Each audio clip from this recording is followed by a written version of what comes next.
It's not bin juice. It was just, condensation. Eavesdroppin.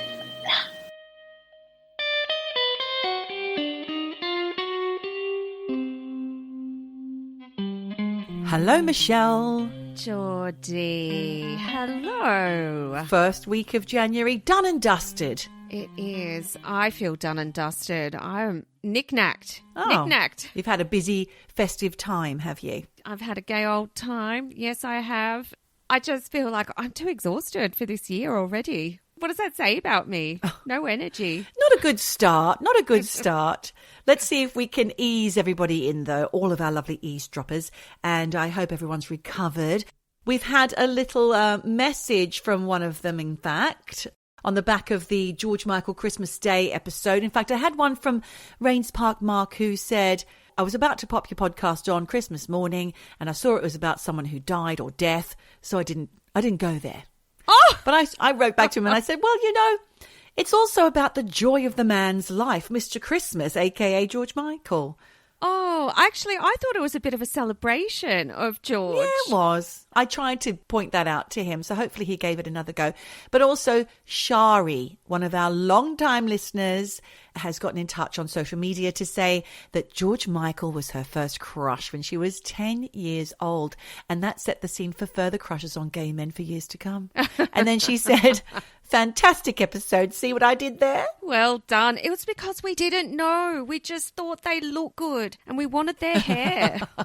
Like I said, my sister and I, we had posters plastered all over our walls of all those 80s icons. I'm sure there was some Duran Duran up there too. They were all such pretty boys. I still like a pretty boy to this day. Yeah, well, they're nice to look at, I suppose.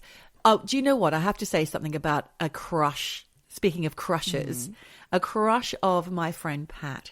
I call her Patty Patinkin because she loves Mandy Patinkin. Do you know who that is? He is the guy who was in The Princess Bride. Oh, no, I wasn't going to say that. I was going to say, wasn't he the Russian spy guy in that thriller that had Claire Danes? Oh, he was in Homeland. Homeland. Wasn't he Homeland. in that too? Apparently he was, yes. I had a little Google of him because I love his social media channel. It's so fun, Michelle. Why? What does he do? Well, the other day, I think his son basically runs the Mandy Patinkin social media because it's of him. And he was walking. He said, this is what it's like to go on a walk with my dad. And they obviously live upstate New York, somewhere gorgeous. And he's walking around. But what he does whilst walking, because he's an older man now, he runs a concert, runs like a show that he's done. Because I think he's Broadway. I think he was originally Broadway before he had a film career, film and television. Okay, so he was on the stage. Yes, he loves it. And I think he was also in Yentl. He said he loves the Yiddish one the most because then he like throwing out these Yiddish words. It's amazing. He's very funny. And then I just was browsing while I was waiting to see you just now, Michelle, and he and his wife are having a latka issue. They're cooking in the kitchen. They're both talking at the same time. It's funny. Check it out. I'm giving recommendations for Instagram. Isn't that terrible? Well, I mean, we all have a scroll and it's nice to have recommendations for new accounts because, half the time you're just like, oh, seen that. Oh, that's fake. You get bored of all those bloody reels that they serve you. By the way, Michelle, do you think it's time for us to introduce ourselves? I'm Geordie. And I'm Michelle and you are listening to Eavesdroppin, the podcast. Welcome. We're so thrilled to have you here. 2025. Staying alive. So 2025 has been off to a pretty slow start so far. Obviously, it's only 1 week in, Michelle. But I do want to tell you something that did happen to me on Christmas Day that I forgot to tell you about. Actually, it was Christmas Eve. Okay. I was in the middle of texting my postie because I had a packet of biscuits for him and I hadn't seen him for a while. So I texted him. Everybody knows, any long-time listener of this podcast knows about Dan the Hot Postie. They do. He's a regular listener and he's our postie. He loves it. He also contributed a fantastic story at one point. I think it was about going postal. That's a good episode. Check it out if you haven't already. I was just texting him thinking, what do I say to him? Is it a bit creepy to text your postie? And I just thought, what if he's at home and his missus is there and she's saying, oh, who's just texted? And he'll go, the lady at number 1. It's a bit weird. And she's just told me she wants me to come round for a jam roly-poly. Don't think that would go down well. I abandoned the text and then he turned up and I couldn't believe it. I was like, oh my God, I was just texting you. Synchronicity. And he gave me my parcel and he said he's been catching up on the podcast and he wonders when he's going to see you again, Michelle, because he said you're his little rocket and he can't wait for a cuddle with his rocket. A spicy little pocket rocket. Just for you, Dan.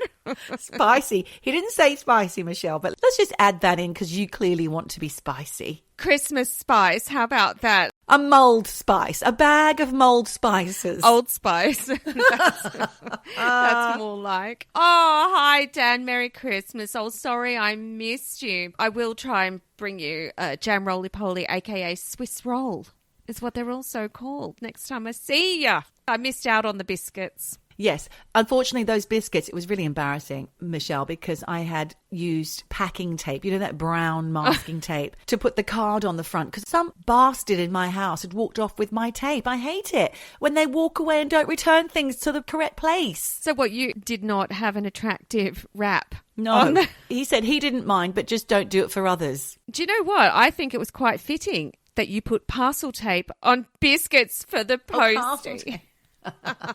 That's so nice. Well, I hope he and his partner Kev, postie partner Kev, enjoyed the bickies. And what about the bin men? Well, that was a bit of confusion actually because I couldn't tape it to the underside because it was all wet because it was a bit damp here in the UK. Not bin juice, Michelle. Okay. It's not bin juice. It was just, condensation. So in the end, I put it in a bag on top of the little brown food bin and it was gone by morning. And I just hope it was those guys that took it. I'm hoping it was. Or the foxes. They were like, yes. The foxes make a bit more of a mess when they unwrap things. Yeah, that's true. Oh, well, it's very nice that you do that. Yeah. I gave a box of chockies to the Hauswart, which is the guy who shovels the snow. He does all the snow clearing. Oh, that's nice of you. Yeah, it's nice because, he does a lot for us. And box of chockies is the least I could do. And we are in the land of chocolates. So yeah, what else are you going to do? And in fact, I will say we had a white Christmas. Well, of course you did. It's snowing in the Alps. Absolutely stunning. Oh, lucky you. We had a very warm and mild Christmas here in the UK. That's also nice though, isn't it? Yeah. Unless you're in Australia where it's always warm. Steaming hot, I think it is over there. Speaking of steaming hot. Yes. I read something a little bit disturbing. I'm just going to pull it up on my computer while we talk because it did freak me out a little bit. So, Geordie. Yeah. I love a cup of tea. Love it. I'm having one right now. Okay, well, hold your horses there. Hold because hold those horses. I'm halfway through it, love. I've already drunk mine. I'm looking at the empty tea bag in the bottom of my cup because I'm a bag-in girl. Are you a bag-in? No, I'm not because I drink Earl Grey with milk and honey. Well, I'm a green tea all the way and I'm bag-in. The stronger the better. I want those. What's in green tea that's good for you? Tannin? No, the other ones that good polyethanols or something? Polyphenols? Something like that. Well, I'll tell you what else is in your tea. Scientists have issued an urgent warning about drinking tea because they discover a single tea bag can release billions of dangerous microplastics into your body. Oh, shit. Yeah, I mean, this is fucked because I'm like a 5 cups of tea a day kind of girl. And basically, it's the scientists from some university in Barcelona have done loads of tests and they found that the microplastics are in the tea bag. Why? I don't know, but the mucus-producing intestinal cells inside your body absolutely love these microplastics that are in the tea bag. They can also enter the cell nucleus. Oh, God. Which is where the part of your cell that houses genetic material. So this is fucked. It's really, really fucked. Is it just those kind of fancy pyramid tea bags that are made of that shiny kind of fabric? Or is it just your unbleached paper bags as well? Well, look, I don't buy the expensive ones in those bloody plasticky pyramids. like tea pigs. Tea pigs have that one. I know exactly what you mean. They're too expensive for me. So I'm always on like the cheapy kind of papery ones. Yeah. But they say here they tested on a nylon tea bag, which I think... That's a tea pig, yeah. A polypropylene tea bag as well. I don't know what that one is. And then another one from a supermarket that has a unknown polymer. Ew. So I don't really know exactly, but they've done 3 different types and they're all shit. They all release microplastics. Oh, I'm very unhappy about that. Yes. Actually, I'm looking at a video now. It's exactly the type that I buy, the papery ones. What, they've got plastics in? Yes. Oh, no. We'll have to go back to just having teapots. I know. Or the little, when I'm at your place as well, I have them. The round, mesh ball. The mesh balls, the tea balls. I feel like every time you have something that is a pleasure, it's like a small joy in your day, the scientists tell you it's fucked. I know. Don't know what to do. Well, I think we just have to go back to basics, really, don't we? We have to have unpasteurized milk. Apparently, I've heard that cows are now being given something to stop them farting to help the environment. And that's not very nice either. You can't win. I think we're just consuming too much, people. Consuming too much. Stop consuming. I think that's actually the way to go. I feel like just in life, I want to consume less. And not just food, but everything. Yeah. Just less. I just want less Less is stuff, more. less of everything. So maybe that's going to be my mantra for 2025. Less is less. Let's do it. You bloody fool. Middle-aged misunderstanding alert. Please backtrack, regain composure, and start again. I meant to say it. So, Michelle, what are we talking about today? Well, Geordie, actually, I wanted to revisit something from the last episode. Last episode? Because I said hi and then launched very ineloquently into a conversation about a tear in the matrix. Oh, yeah. And that was a confusing moment for me. And you started with that. yes, I mean, you were a bit like, what the fuck is she on about? So I thought I need to redeem myself here and explain what I meant, because if I don't, I probably sounded like a crazy lady. So here goes. I'm going to try and explain this rip in the matrix theory. Essentially, we have talked in the past about this kind of idea where aliens are just humans from the future who are time traveling. So I wanted to dig a little deeper into that, and I found this article that talked about a time travel theory whereby time travel could create doppelgangers that ultimately would destroy each other if they ever met. What? Like just by meeting, they would explode? Kind of. So I'll try and break this down a bit because I even find this theory confusing. Imagine you, Geordie, are here and you want to travel backwards in time to meet your relatives from, say, a bygone century. Okay. Right? So there's a theory that a theoretical astrophysicist called Professor Robert Nemiroff from Michigan Technological University has come up with, because he apparently has worked out several mathematical equations to show how the act of time traveling would create several versions of you. And some of these versions are living in the present, while others move to the past. But either way, your doppelgangers are destined to meet up. And when they do, it's not good. What happens? Well, Professor Nemiroff's idea is that they will ultimately destroy each other. But in what way? I want to see. I don't think it's like boom, like a puff of smoke. I think it's just like cancel each other out. Oh, that's odd. Well, look, I've got questions here too, but he reckons that faster than light motion could result in backwards time travel. But he's a smart guy, but he's not that smart because he can't figure out how that would work.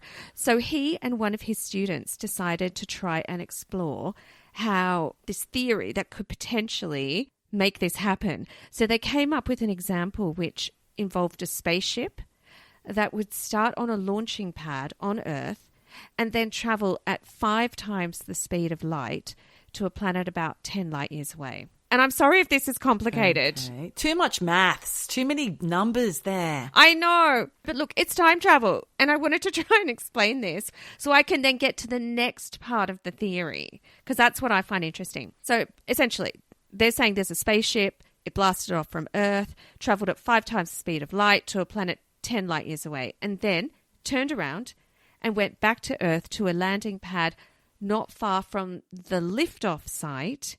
And then, according to a report in, is it Live Science or Live Science? I don't know. Livescience.com. I don't know. Live, laugh, love. Live, laugh, love. The quote is this, and this is from Professor Nemiroff. He says, "It is well known and not controversial that you can time travel to the future just by traveling quickly in a spaceship and coming back. All right. The closer one goes to the speed of light, and the longer the trip, the further into the future you can go. But what about the past? Can you get to the past simply by traveling in a spaceship?" I mean, this sounds dodgy to me. But anyway, with that in mind, Professor Nemiroff theorized that the only way this could happen was if the spaceship could travel faster than the speed of light and return. Okay. So basically, this whole theory is based on the assumption that faster than light travel is possible and that any object that goes faster than light actually travels back in time. So confusing. Oh, you've kind of lost me.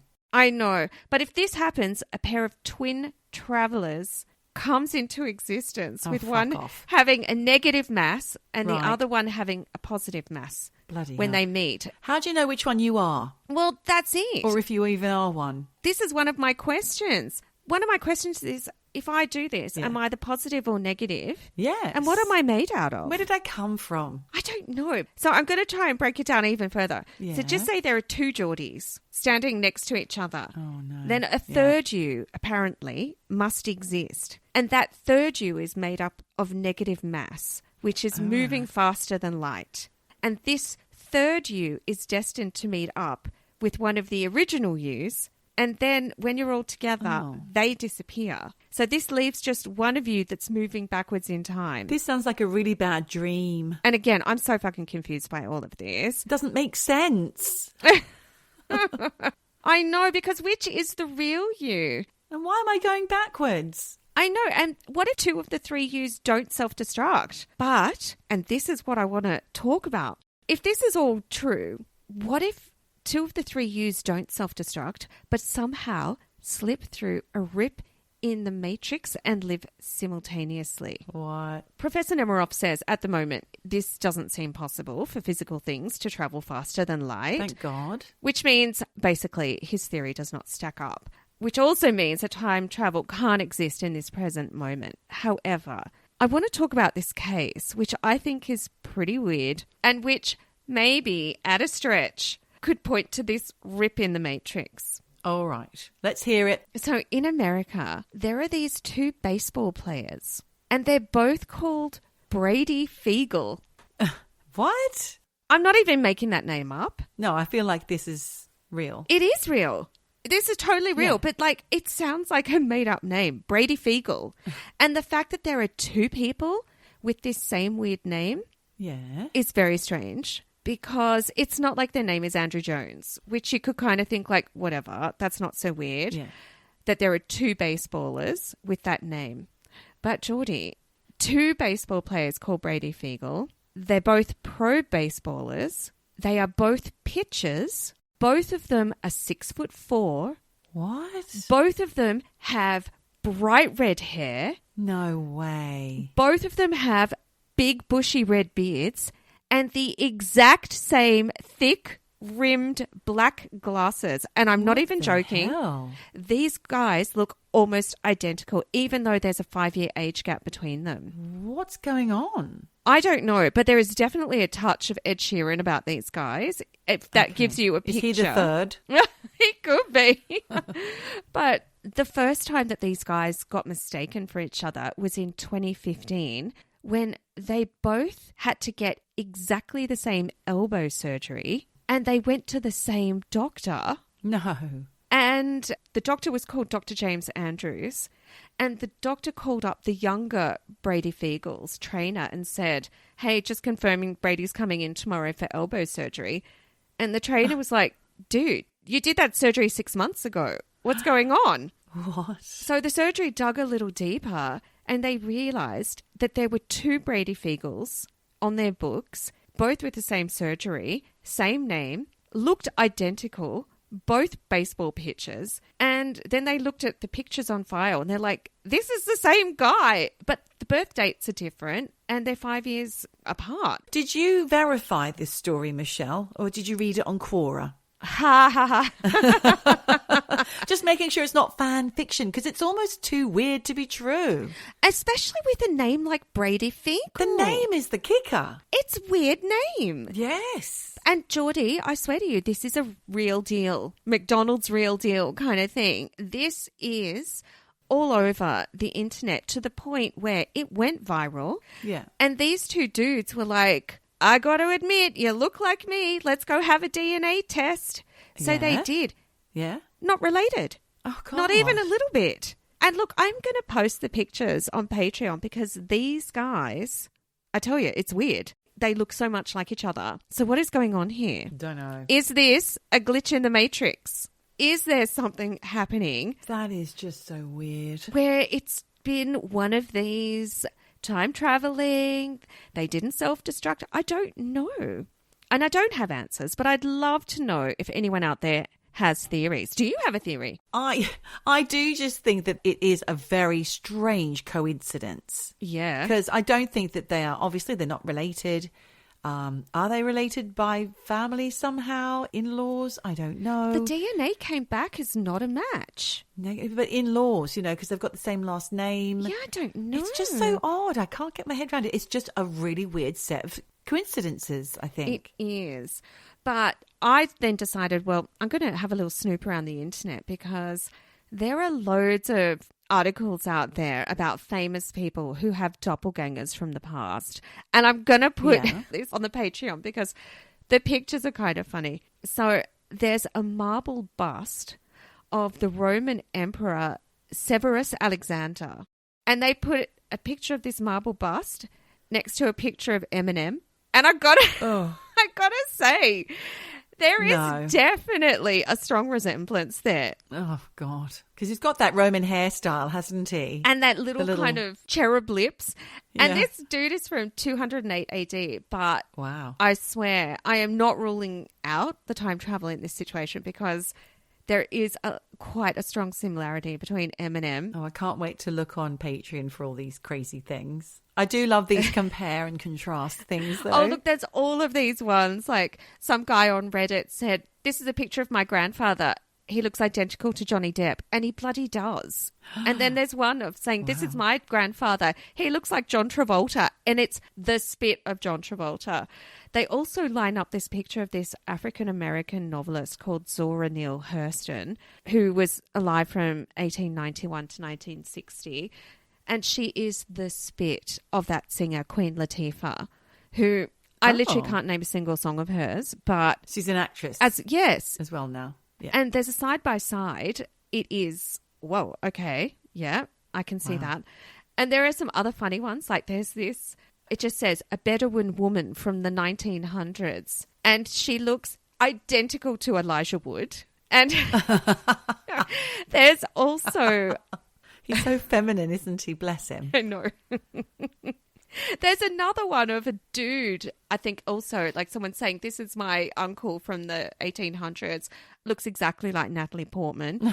And there's an American 5-star general and field marshal of the Philippine Army called Douglas MacArthur, who was around from 1880 to 1964, the spit for Bruce Willis. Except this guy's got a pipe. Oh, wow. And there's another one. This I loved. There's a portrait kind of painting. It's actually in the Prado in Spain. It's in Madrid in the Prado. And it's a portrait of Sebastian de Mora, painted by Diego Velázquez. Is that how you say it? Velázquez? Yes. Of a court dwarf and jester at the court of Philip IV of Spain, painted in 1645. I am telling you, it's Peter Dinklage. Oh, I knew you were going to say that. I mean, but to the point. But I knew you were going to say that. Well, who else? Like when you talk about dwarves, it's got to be Peter Dinklage. Are you sure you're not in danger of saying that all small people look the same? No. When you see this picture, Geordie, you're going to be like, what the fuck? It is crazy. And I'm telling you, so many looky-likey doppelgangers. Is there something in this? Are these doppelgangers proof of time-traveling rips in the Matrix? Or just massive coincidences? I was watching one of those... I've been spending quite a bit of time staring at Instagram, scrolling in between cooking lots of food and partying. And I saw one about actors who can sing. And they said, pick your favourite. And there was all these actors singing. There was Scarlett Johansson singing. There was Joaquin Phoenix singing as Johnny Cash. There was, what's his name? The Australian guy. Heath Ledger. That died. Heath Ledger singing to Julia Stiles in the film 10 Things I Hate About You. 10 Things I Hate About You, which I never saw. He's in the bleachers and she's a cheerleader and he's singing his heart out. I love you, baby, or something like that. And he's walking down to her and I noticed that they look identical. Who? Julia Stiles and Heath Ledger. They do look a bit brother-sister in that movie. I will give you that. Thank you. I actually saw that a few months ago. Did you? Yeah. So maybe there is something to this. A little rip in the Matrix where maybe Julia Stiles and Heath Ledger are the same but different genders. Yes. I think there could be something in this. I don't know. I doubt it. But I'm going to stick it all up on... Yeah, me too. I'm going to stick it all up on Patreon. But that is to explain my launching in last week with Rip in the Matrix. Got it. But I do also quickly want to just talk very briefly about what the fuck is going on in New Jersey with all those drone sightings. Oh, right, yes. Coming up and out of the water. Some of them, yes. And some of them just... As big as buses. Yes. What the hell? What the actual hell? Well, honestly... Again, I'm not sure you're going to be very satisfied at the end of all this because for anyone who doesn't know what I'm talking about, between November 19 and December 13, 2024, just a couple of months ago, there were more than 964 reported drone sightings in New Jersey. It's a lot. And eyewitnesses saying some were the size of SUVs, others were the size of buses. They were hovering low to the ground. They were emitting pulsating light. That's just weird, right? Now, look, the US federal government has said the drone sightings, which also have been happening in New York and elsewhere, are just misidentified manned aircraft. And they're basically saying what people are seeing are helicopters or little Cessna planes. So calm down. Yeah, but people are calling bullshit on that. And in fact, there are officials in New Jersey and New York who are calling on federal authorities to do more because they are trying to get to the bottom of what's going on. And they're saying, basically, shoot one down. Oh, no. Very Trump. Trump was saying this too. Oh, fuck off. Because they want to see, like... what's inside. So destroy it. Yes. Oh, my God. Yes, of course. Well, they are concerned that it's spycraft from a hostile state. Well, exactly. They are saying it could be Chinese, Iranian or Russian. Shoot them down. And if that's the case, then the Americans will not be having that. But there's also been reports from a New Jersey mayor from Belleville called Mayor Michael Mellom, who says he thinks the drone sightings could be linked to some missing radioactive material. What? Yeah, he came out to the press and said the drones in his area seemed to be flying in a grid-like pattern and appeared to be looking for something. And he is speculating that it could be this missing radioactive material because there was a shipment of something that arrived at its destination, but the container was damaged and then it was empty. Ooh. They don't know. Some people are saying it was a scanner, a cancer scanner that had radioactive chemical called germanium-68 in it. And the government are like, oh, don't worry, it's not really going to hurt you and won't really cause permanent injury to people. But other people are like, I don't want any missing radioactive material near me. And they think that maybe these drones are looking for that. But, of course, it could be something else, like some kind of military fuck-up, because some of the drones spotted were near a place called Picatinny Arsenal. Huh? It's a military research facility in New Jersey, apparently near Donald Trump's golf course that he likes to go to, near Bedminster. But New Jersey is not the only place to have weird drone sightings. In New York City, drones were seen flying over the Bronx on the 12th of December, as well as over Stewart Airfield in New York State, which actually had to shut down because of drone activity. Oh, my God. In Connecticut, police confirmed there were suspicious drone activity in Maryland. Apparently, a Republican governor called Larry Hogan said he personally saw dozens of drones over his home in Davidsonville. Oh, my God. It's just too eerie, isn't it? It is. In Massachusetts, 2 men were arrested on the 14th of December after a hazardous drone operation near Logan International Airport's airspace in Boston. Plus, there have been drones seen over eastern Pennsylvania, including over Philadelphia. And back in October, the Wall Street Journal reported that mysterious drones were seen for 17 days straight near a U.S. military facility in Virginia and also in Ohio. A U.S. Air Force base had to close on the 13th of December after small drones were seen flying nearby. God. And there were more drones seen near it on the 16th and 17th of December. And in late November, drones were also spotted over 3 US air bases in the UK. Oh, whereabouts? Did not say. They're keeping that quiet, but 3 US air bases in the UK. And drones were also reported near the Ramstein US military base in Germany in early December. God. So what the fuck is going on here? What is with all these drones? Did Quora or Reddit tell you? Well, there was a user called MB4828 that says definitely US military, and they're just lying about it. US. Mm-hmm. And he says, I see military aircraft over New York, New Jersey almost every day that don't show up on radar. Oh. No one bats an eyelid about it. The only reason this is getting any attention is because these are drones instead of planes. Right. For all we know, the purpose of this exercise could be to figure out just how much attention flying drones over populated areas draws. That is a really good sum up of what the cause of these sightings might be. Well, he says they did the same thing in the 60s to test how the populace would react to supersonic jets passing overhead. However, a multi-agency statement, which was released by the Department of Homeland Security, the FBI, and the FAA, and the Department of Defense, said, having closely examined the technical data and tips from concerned citizens, we assess that the sightings to date include a combination of lawful commercial drones, hobbyist drones, and law enforcement drones, as well as manned fixed-wing aircraft, helicopters, and stars mistakenly reported as drones. Stars.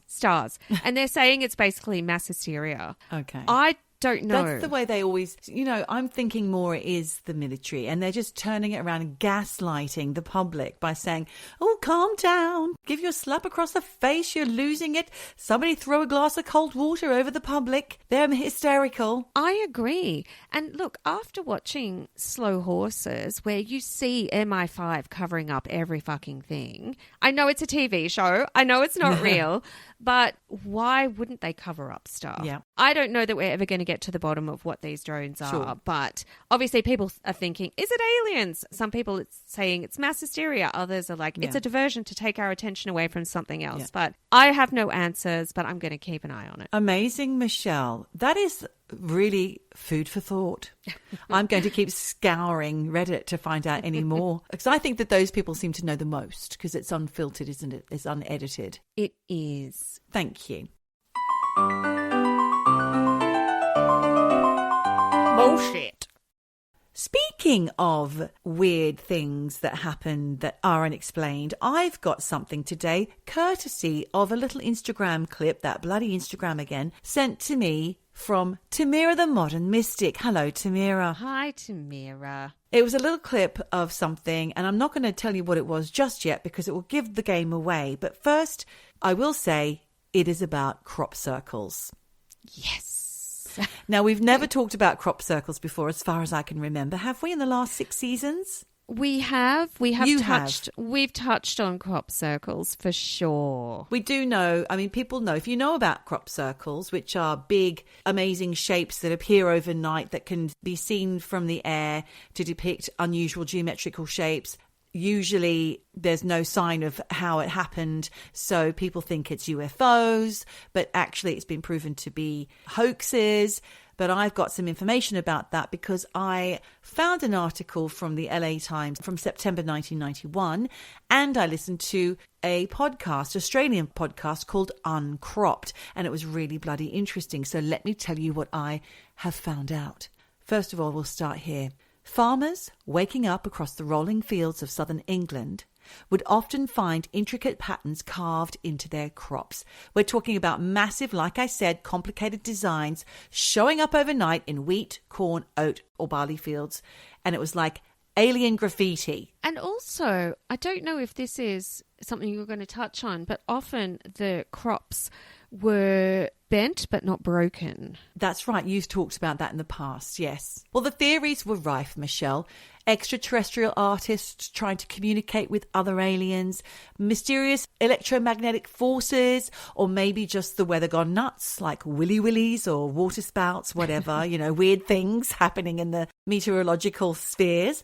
But these crop circles have been splashed across every newspaper and magazine that you can think of, and the mystery has drawn a crowd of experts. Scientists from as far as Japan and Sweden have made their way to the English countryside, joining forces with British defence specialists and local researchers to solve this peculiar case and form their own investigation group. And there's one guy called Patrick Delgado. He's a retired radar expert who made a name for himself by writing books about these mysterious crop formations. And Delgado was convinced that these circles are the work of something beyond our understanding. In particular, he basically thinks it's a form of higher intelligence, whether that be extraterrestrial or whatever. God, he doesn't know, but it's something beyond our intelligence. All right. Then in September 91, which is when this article I read was written, the story took a surprising turn when two British painters, Doug Bower and Dave Chorley, who were both in their 60s, came forward with a shocking confession that rocked the UFO hunting community. They claim to have been responsible for creating 2,000 crop circles and patterns across Wiltshire, Hampshire and Kent for the past 13 years. All for a laugh. 2,000. 2,000. Oh, my God. You naughty boys. They're so naughty. According to them, they weren't getting any younger. And this, coupled with the irritation of watching others take responsibility for their handiwork, helped them to decide that it was time to reveal themselves. And they say that their artistic pranks have inspired copycat circle makers in Britain and around the world. Yes, of course. They're the Banksy of crop circle art. They are the Banksys of the crop circle world. And to prove their point, they invited reporters from a newspaper, I think it's now defunct, called Today from London, to watch them in action.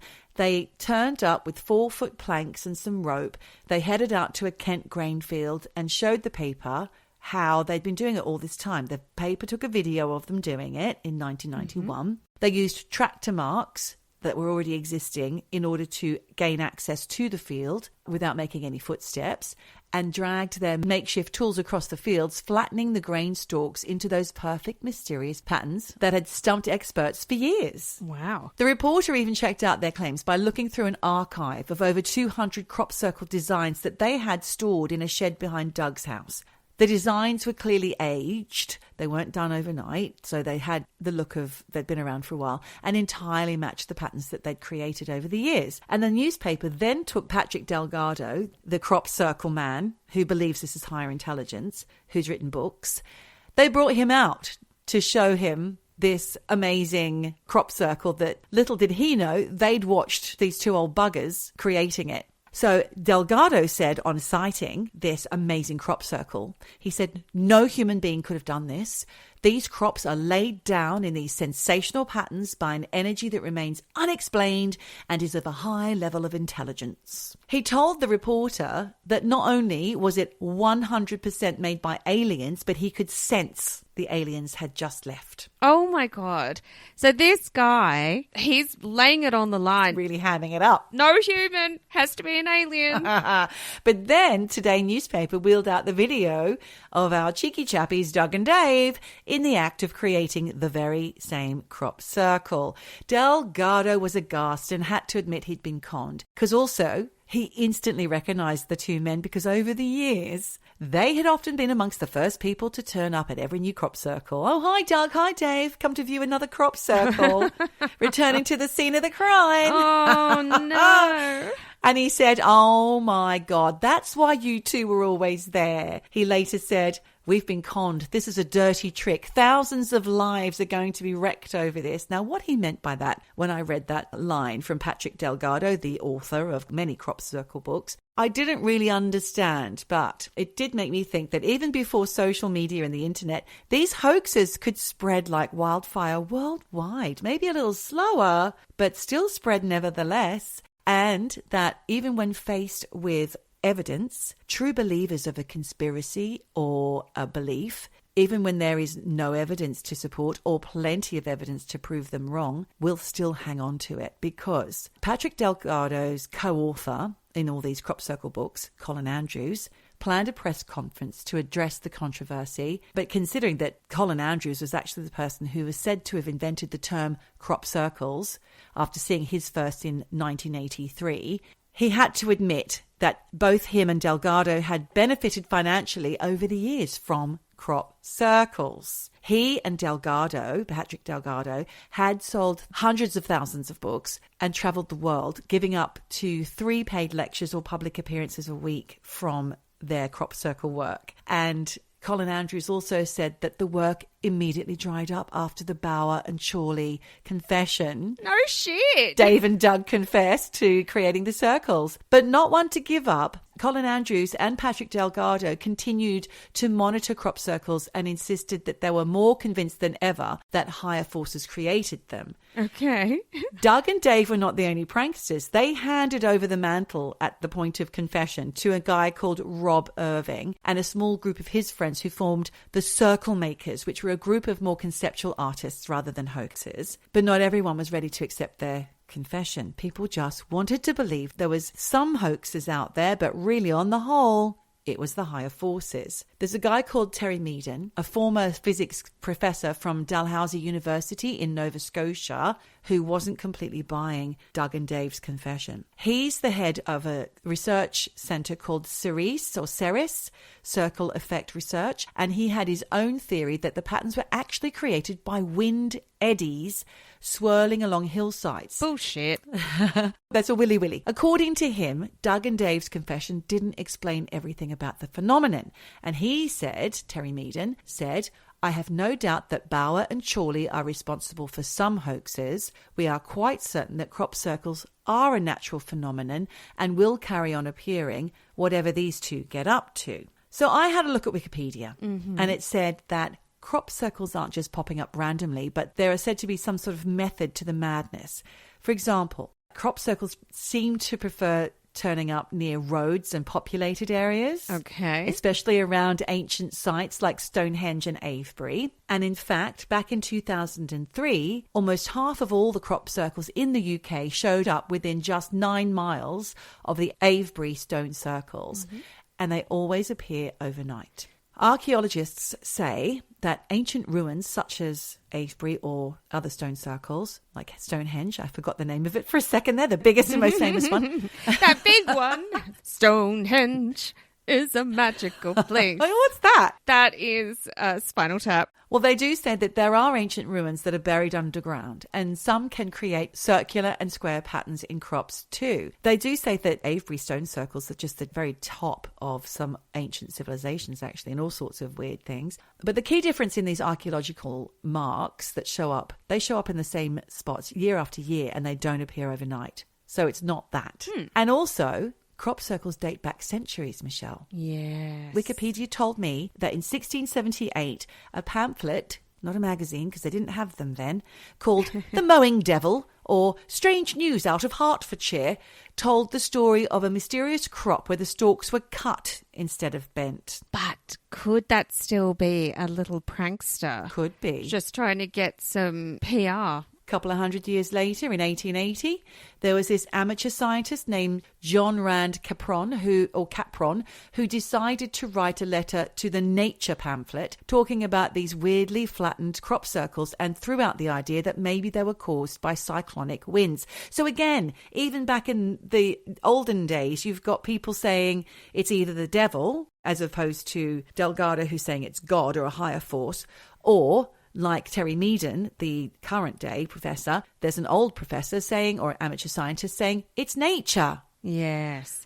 I think it's bullshit. I don't see how a cyclone can create a perfect, intricate crop circle. It is a bit weird. The crop circles are so precise. And a willy-willy, a cyclone or tornado, whatever you want. It's a big mess. We've seen the tsunami. There's no beautiful geometry in that. Yeah. So I have to call bullshit on that one. Well, our jolly japesters Doug Bauer and Dave Chorley initially got their idea to spend the next 13 years making crop circles overnight just for fun after hearing about an incident that occurred in January 1966 in far north Queensland, which is where the podcast that Tamira sent me comes in. It's an ABC series called Expanse, and this actual part of their series is called Uncropped. So go and check it out. I'll send you the link. And they pick up the story of a young banana farmer named George Pedley,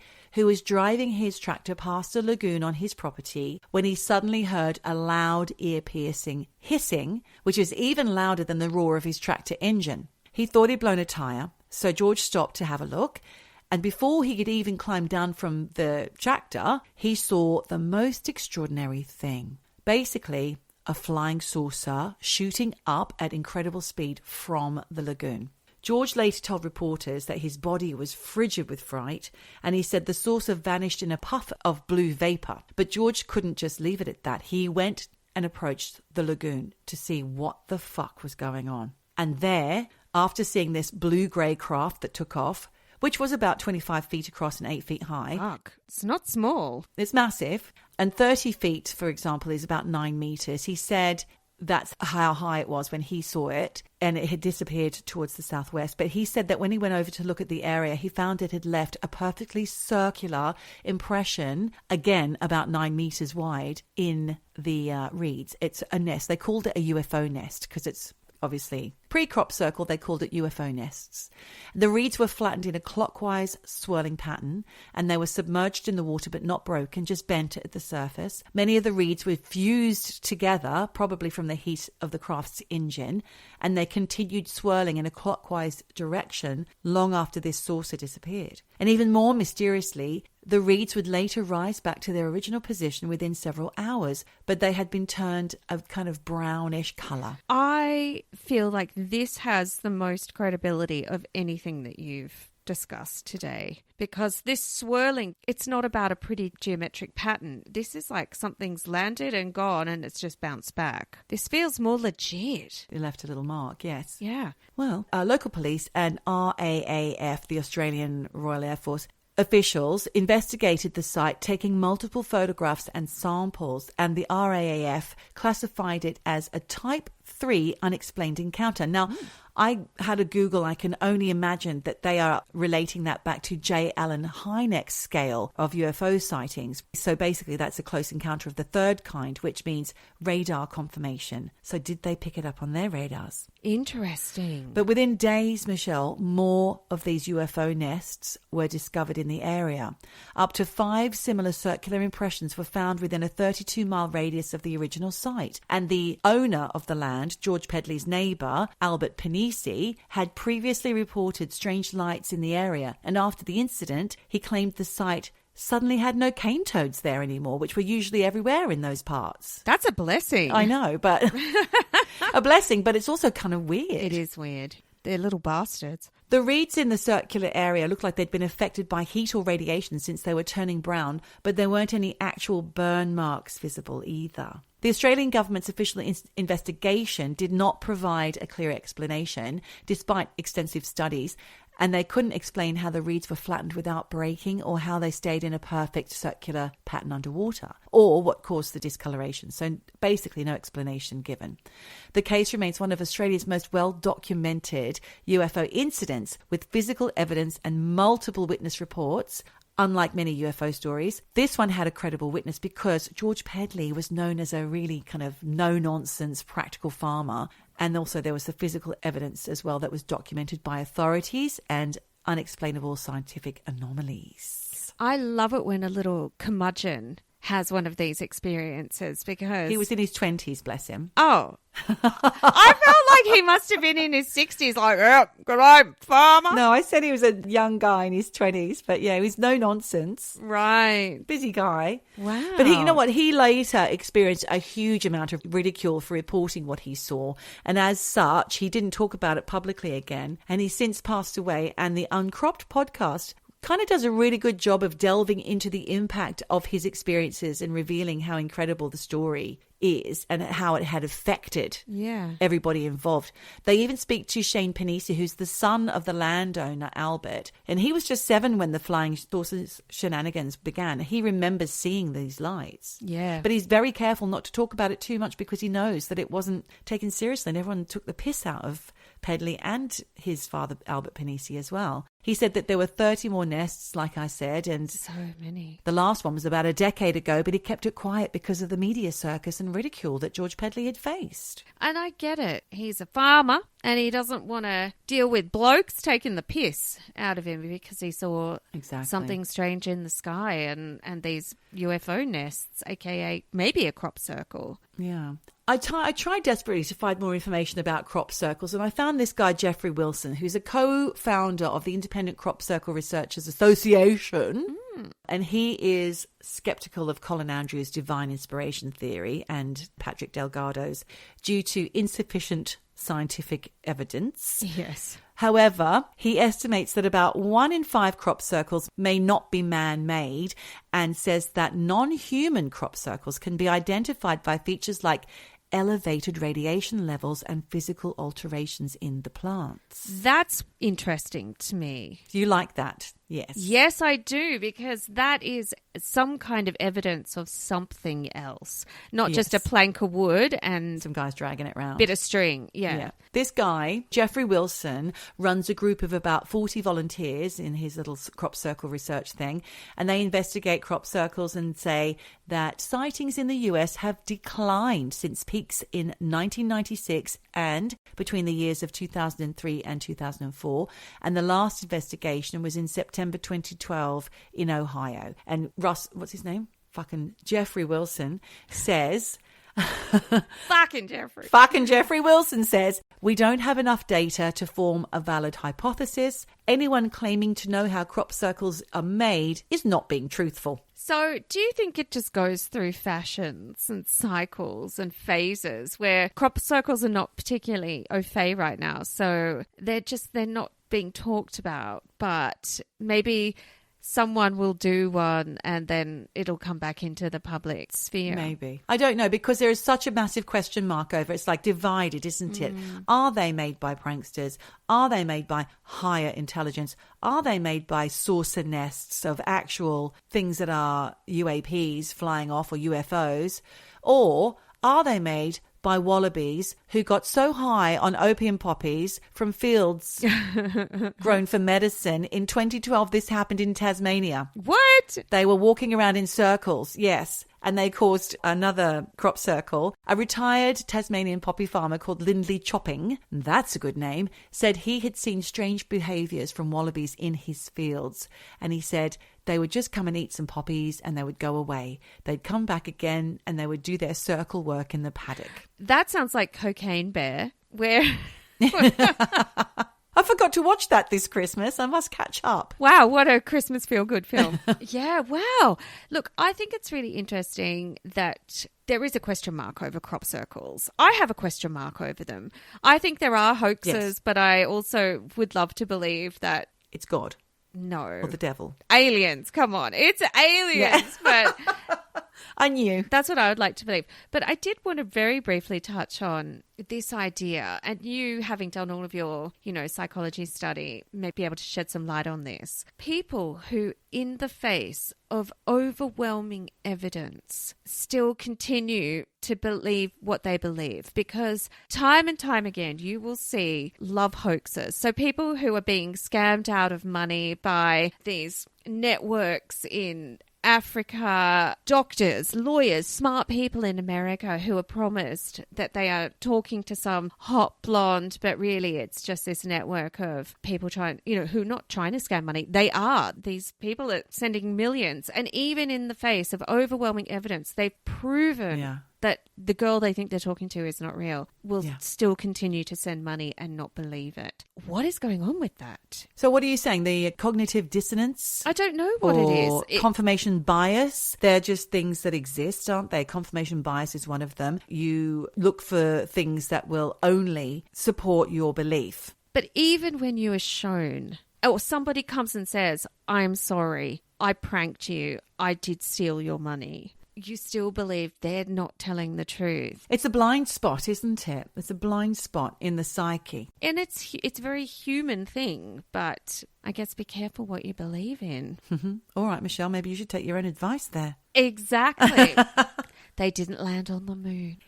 Uh-oh. Uh-oh, don't go there. But just one last thing I will say. If you are interested in finding out more about Doug and Dave, Bauer and Chorley, they are the inspiration behind a novel by British author Benjamin Myers called The Perfect Golden Circle. It's set in 1989 and the story follows two friends as they wander around the English summer nights, making more and more intricate crop circles. It's just a fun read, I think. It's not like a textbook or anything. Okay, it's not going to reveal any answers. Maybe they should make a film of it.